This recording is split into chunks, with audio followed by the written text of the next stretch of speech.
Our early Chapter 5 previews start by telling us where the story is meant to go next for Chapter 4's most tragic character, who is massively hyped before the game's launch only to receive 22 seconds of screen time. Is Pianosaurus really gone from the series for good, or will he somehow return? As many theories suggest, the Pianosaurus we encountered is actually just a smaller toy version of the real deal, similar to how we see smaller toy versions of some of the other characters in Safe Haven, because for a dinosaur, Pianosaurus really isn't that big in the scene in comparison to Doey and us, the player. But it turns out the true story was actually spelled out for us by Poppy Playtime CEO, which started with his response to a fan who asks why the heck he designed such a cool character just to waste it, which basically sums up the generally disappointed reaction fans had to seeing Pianosaurus's potential immediately shut down in this chapter.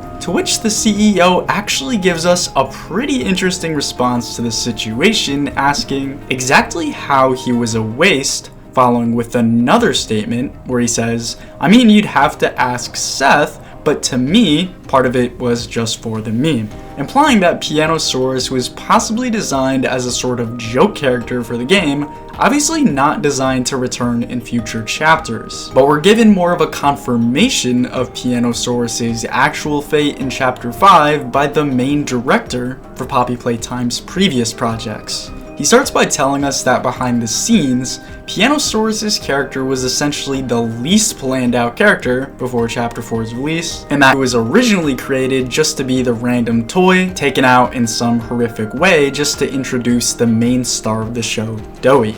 He wasn't really designed to return later on. But the story isn't over for Pianosaurus just yet, as Mob left behind one final detail about the character. It turns out we're told about an entire dinosaur band from Pianosaurus's cardboard cutout, showing us the potential for some of the other members to show up in Chapter 5 instead. There's only one problem. Pianosaurus's cutout tells us that he was in a band with the other bandmates before the asteroid hit, giving us the idea that Pianosaurus was the only one left after some sort of freak accident took out the others. At least, that's what it seemed like. You see, Mob secretly revealed the truth behind the band on Poppy Playtime's official website, where they actually released a newer description for Pianosaurus despite his limited screen time that specifically mentions the full set of musicians he was released with. But more importantly, it says, remember what happened to the dinosaurs? Yeah, so do these guys. Don't worry though, these punks think it's all kind of a joke. Meaning they all remember what happened. They all remember the asteroid, implying that this symbolic asteroid event Pianosaurus says destroyed his band never actually happened. It was literally just a joke, as again, his description tells us these punks think it's all kind of a joke. And on top of this, we're even able to see how Pianosaurus's experiment log labels Pianosaurus as not very functional and out of tune, referencing the other band members as a better possibility for the experiment.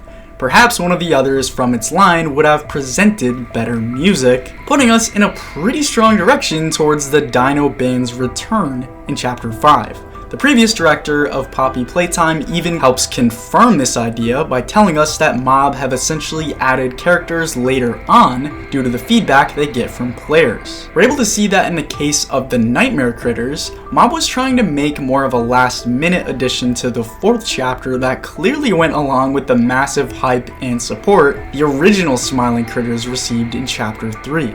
And because of the same hype and support building up for Pianosaurus in their next game, it made perfect sense for Mob to take this as their sign to give us some of his other bandmates in Chapter 5. But in terms of the rest of his whole Chapter 5 situation, other aspects of it have already been confirmed. The creators behind the series already dropped a sort of preview into their future game's development that tells us what to be expecting.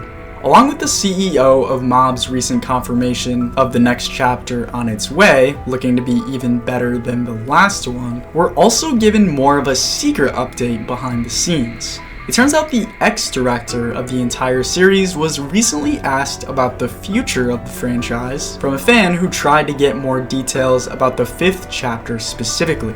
To which the ex-director reveals that he's already completely written a version of the next chapter that Poppy Playtime's company still has to look over and approve of first. And it turns out we actually know early details about this completed version that were told by some of the other game developers. For starters, it's meant to likely be even darker than chapter 4 was, as we were given an older statement revealing much darker, more intense chapters were on the way in comparison to the 3rd one, obviously telling us that chapter 5 is meant to follow down the same dark path as the previous chapters, and possibly be the scariest of all, as these ideas are meant to dethrone the 3rd chapter. We're also told to be expecting chapter 5, along with all the future chapters from this point, to be following along the same sort of path as chapter 3, specifically telling us to look out for more gruesome moments, dark scenes, and twist endings and surprises, as those are the main things Poppy Playtime's CEO has highlighted in reference to his future projects so far that we've been continuing to see. But